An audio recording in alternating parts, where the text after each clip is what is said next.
So yeah, first, can we just start by telling us how your own war experience, I mean we're in the Second World War for you of course, but how your own war experience sort of makes you think about stories like James Percy's and what war can do to someone and what you saw. Yeah. Well, it is a tragedy, of course, a war, and it's unpredictable.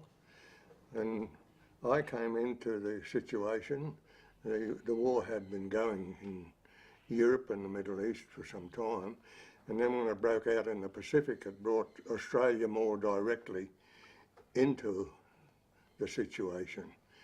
And in those days, once that, it was obvious that the Japanese were on their way to invade us, and everything was haste, and it was no trouble to get into the army or whatever, as long as you coughed was okay, and that you could see black or white, you were in, without any question.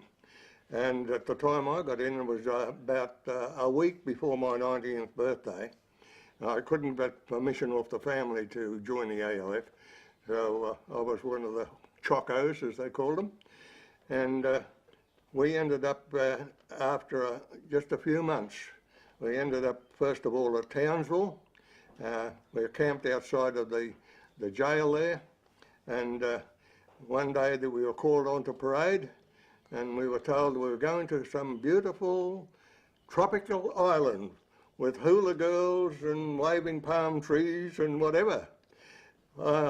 But that didn't turn out like that. We left Townsville at the end of a cyclone, and we were in what they called a Liberty ship, an American thing, which didn't have cabins as such. It just had an open hold where whatever they were carrying, that would be dumped in there.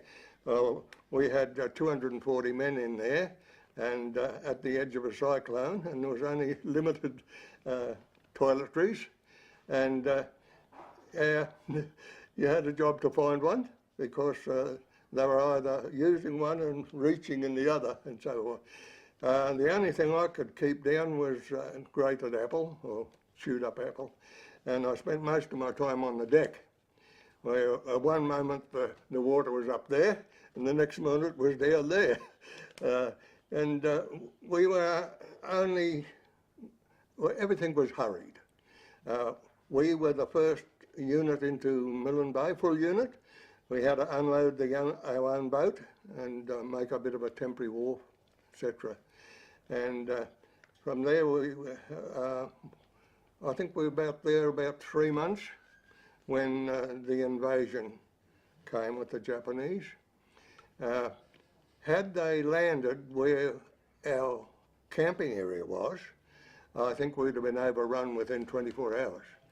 But they, I think, well, as far as we're concerned, in the right place, but in the wrong place. And the weather had been so that we only had 3 hours sunshine in several months, and everything was mud everywhere.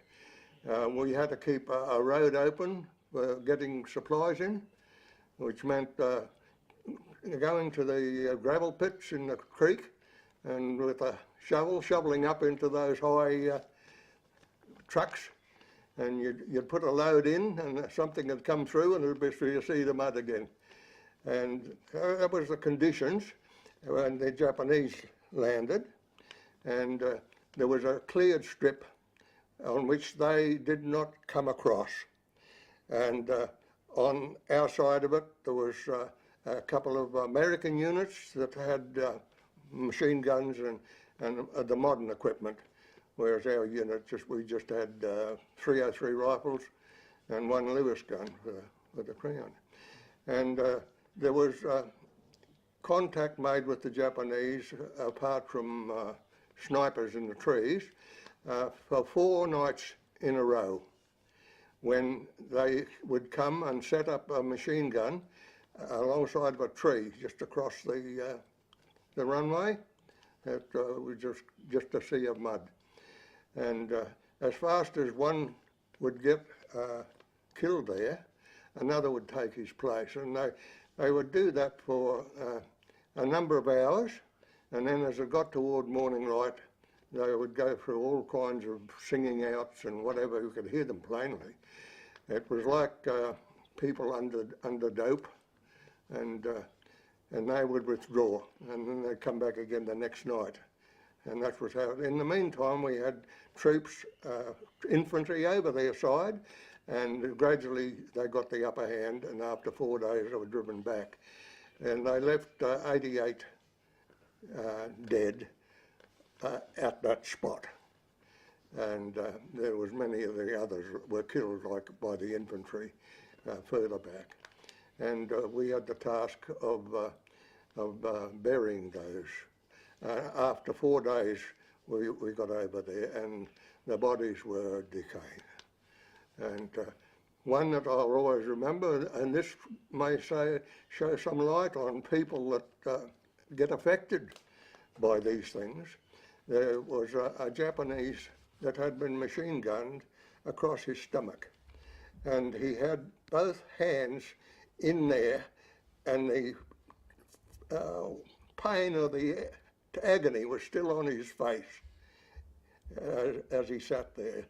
And you had to think of somebody's son, somebody's father, or somebody's husband, you know. And I seen that had a tremendous effect on some of us who went over there to bury the dead, especially one chap who you'd think nothing would move him.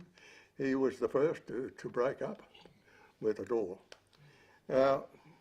I'm thankful that being brought up with a Christian faith, that I was able to, in some way, look at that without it eating me away. And so that was a blessing to me. But like many, many others, I didn't want to talk about it after the war. And it took, well, only about 2 years ago that I got round to, at the behest of my family, to telling my war experiences. It's interesting you say that the person who couldn't handle it was, in a way, the last one you would have thought. Yes. So you he was a huge person and strong, and, you know, he sort of had it all together by the outward appearances. Yeah. So you found in all of your experiences in the war that you could never tell who was going to be up for it and who was going to be affected by it? Yes. It's people did have breakdowns afterwards, you know. What happened with our unit, basically, was malaria broke out in it, and we were warned at one stage that we would be charged with, if we didn't use the mosquito nets or whatever, we could be charged with self-inflicted wound. Yes, it got that serious. Out of 240, only 20 a day were going into the hospital. And I ended up that way too. And I can remember the last night before I got put on the Manunda, which was in the harbour, when Japanese warships come in and shelled us. A lot of shells landed in our camp area, cutting down coconut trees off at the base. And one unexploded one just went near our tent. And yeah, all of those kind of things, you know, weighed on some people's minds. We had one chappie in the tent. These things obviously worried him. He didn't live long after discharged, and but you could tell that others were. Well, we were young, and in some way it was exciting. I thought it was great to go out with the shelter of the palm trees above and watch the Japanese planes come over, and they would turn upside down to see if what they could see on the ground, because they were given so many days that they were going to come in with their planes, which they did on a day when they still didn't have control of the airport. It was just an amazing thing. Apparently communications were almost non-existent because of the conditions at that time, yes. And being a remote area on the mainland, yeah. So when we move back from that experience, that's the Second World War, to the family whose First World War experience looking into, which is the Pierce family. So how did the Pierce family come into your life? Well, it was accidental in a sense that the Pierce family, we moved into a house at the time, it was around about 1947 when we moved into the house next door to them, and they were a very quiet family, and in some way they were sort of a tragedy family in that they had 3 children and there was no offspring to anyone, and the youngest one ended up mentally dead. They never talked about the relative who was in the war, so we didn't get any of the insight into that. But knowing what the Great Depression era was after that war, it's not surprising to me that people committed suicide and did desperate things, because you're open to all kinds of suggestions in your mind, you know, and it was a continual battle to keep your mind at a level where you had sort of had control over it. And because what we saw and what we witnessed with the Japanese atrocities when they tied people up to the stakes and bayoneted them, you know, upside down and all this kind of stuff that went on. To know and go through those kind of things, and I imagine the First World War wasn't much different in that regard. Yeah, so. You say that they were a quiet family. Very quiet. What do you mean by that? That they never seemed to have visitors, or? Well, they didn't. I don't know that I ever saw visitors there, except my own family and perhaps 1 or 2 locals. Mr. Pierce had been a signalman on the railway, and of course he was well past retirement age when we knew him. And so what happened was my children had to go through his yard, and whatever was, I don't know who started it, but my little 5-year-old, he took a shine to her, and he made it a business that she had to go to his house before she came to our house from school every day. Now this was Thomas? This is Thomas Pierce. Is James's brother. Yes, Yeah. the elder brother. Yeah. Yes. So explain to me how. Yeah, I mean it's a strange story that you told me about how he reacted if she forgot to drop in and see him. So yes. Tell me about that. They were an emotional family, as most of us were in those periods, and it affected him to such a degree. He got so involved with my little girl that if she didn't turn up, or if she was off sick or something and didn't get to school, he would break down in tears, and he would worry about it till he knew where she was and how she was and that kind of thing. And as far as I know, as I say, they didn't have visitors as such that you would expect for a usual family. And So it was mostly us that had to do, but not so much us adults. It was the children, both Sharon and Diane, and they were the two that was involved. Rita, one of the daughter, young daughter, she had married, left no children, and she only had a niece that seemed to be close to her in relations at the time of her going into an aged home. Seth had determined to go into the priesthood. He had his eye on a girl, and that sort of rebounded on him. I just don't know the story behind that, but he ended up unmarried and not in the priesthood.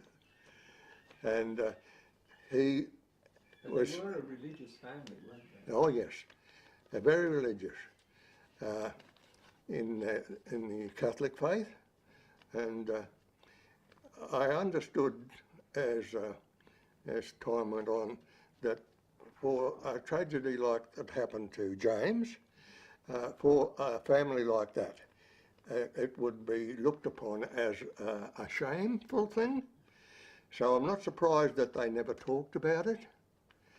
They kept quiet about it, and it was only when it broke in the paper and that I knew about it. You know, about the letter, and I knew Di had sort of legal rights to the things that Rita gave her, and then for the youngest boy to lose his ability to cope mentally, and so it was a very sad family.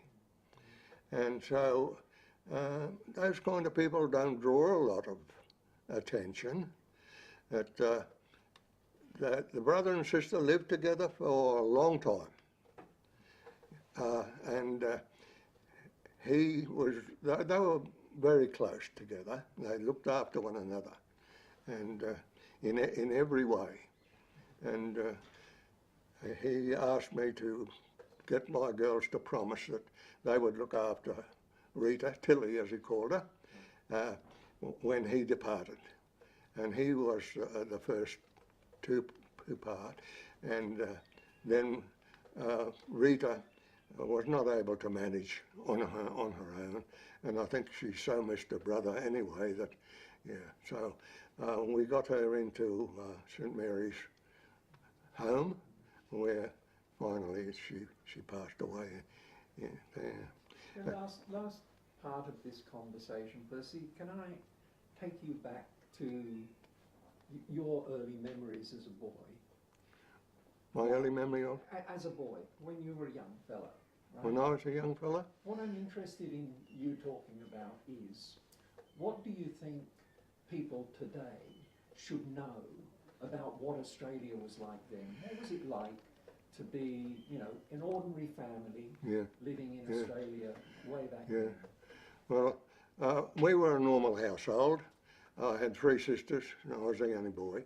One younger than myself. We were all 5 years apart. Must have been planned.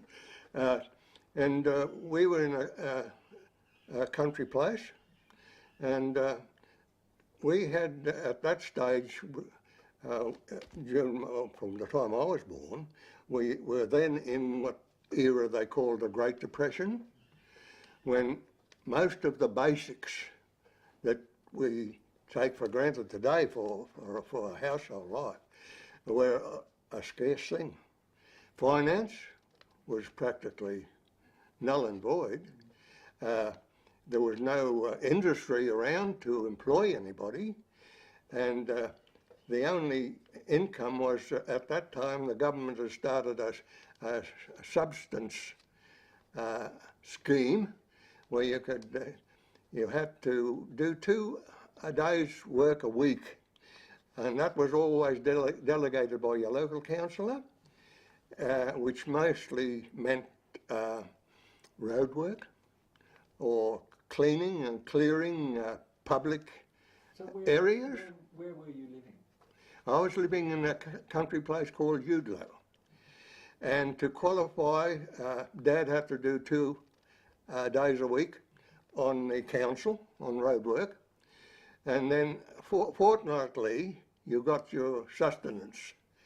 And you had to go to the nearest police station for that, which I can still recall with my dad from the time I was about 5 or 6, walking the 3 miles up to Palmer's where the police station was, and the 3 miles back in those days, yeah. And so finance was scarce, and food was scarce, which is very essential. The people that had ground, like Dad had 2 acres, and the only part he didn't have cultivated was where you walk between. He grew everything, from fruit and every kind of fruit he had. Peaches and pawpaws and bananas, we had the lot. But people that didn't have ground, if they had a little bit of backyard at all, tried to have a bit of poultry and tried to have a house cow. And there was a lot of trading done in those days. I can remember taking fruit, milk, and eggs to different ones who maybe he'd killed a sheep or a wallaby or something like that, and we would exchange that for meat, and that's the way the menu. But the menu itself was centred around bread and dripping. It became the bacon and eggs of today. It became the bacon and eggs of that day, bread and dripping. And it got famous for being the basic food. And but people either grew what they could or caught what they could. And so rabbit was on the menu, wallaby was on the menu, freshwater catfish, eel, quail, pigeons, you name it. You were saying to me earlier that one of the essentials of life was kero. So yes, it became what I call, it's not looked upon, I don't think, in the usual history of what happened then. But to me, the sort of religious relationship with the kerosene tin was tremendous. In fact, the kerosene tin became the most used article in the normal family in those days. First of all, it was foundational because you bought these 4-gallon tins, and that was absolutely essential for your lanterns or your lamps, because that was a wick area when everything was turned up by the wick, and the kerosene went in the bowl, and when it was soaked through the wick, you'd got light. So it was an absolutely essential thing. It was foundational. And then the tins themselves become functional in that they got used as a general carry-all. You watered your stock out of them. You mixed your fowl feed. I can remember mixing the bran and the pollard and the corn for the poultry, and it became, in general, the most used item of that era, the old humble kerosene tin. It became very practical in the fact that it was used to frighten the flying foxes off the pawpaw trees when you bashed it. And a lot of those things in those days, it came in useful. Storing extra produce and so forth as well. And it was the popular tool item on the day. Yeah, and it was practical for heating up your water for washing, all that kind of thing. And again, then it became traditional. Because the tradition was in those days that when a couple got, well, they were newlyweds, next door to us there was a house where a couple got, well, they were newlyweds, and they come home at the day they were married into that house. And so it was a tradition in those days to tin can people. This was done as a tradition. I think now all you see sometimes is a tin can at the back of a car that's moving off, and that's about the only memory you get of it these days. But the tradition was that once it was dark, the menfolk surrounded the house with their tins, kerosene tins, and a stick. And they belted the daylights out of that tin for up to an hour, around and round the place. And traditionally, that was the same as saying, well, good luck, we rejoice with you, we celebrate with you, and that was a tradition in those days, tin canning. I think it's just more or less a memory these days. Pretty good way to spoil the wedding night as well, isn't it? You're just getting romantic. Well, they knew you were there. They certainly knew you were there. Terrific, Percy. That is brilliant. Thank you for that. I think we'll have Diane in next. Oh, that's great. See you there.